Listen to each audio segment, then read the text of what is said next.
جی بالکل، تحریک لبیک پاکستان کے سربراہ حافظ سعد حسین رضوی ہمارے ساتھ موجود تھے.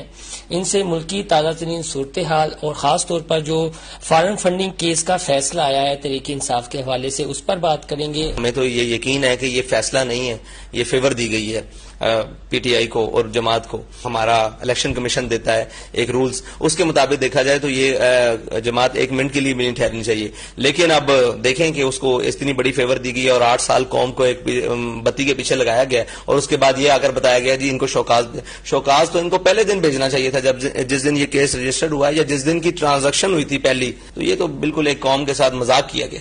الیکشن کمیشن نے کہا جی کہ انہوں نے جو حلف نامہ جمع کروایا ہے وہ جعلی ہے، وہ جھوٹا ہے. تو آپ کو لگتا ہے عمران خان صادق و امین ہے؟ دیکھیں جی، وہ صادق و امین نہ کل تھا نہ آج ہے.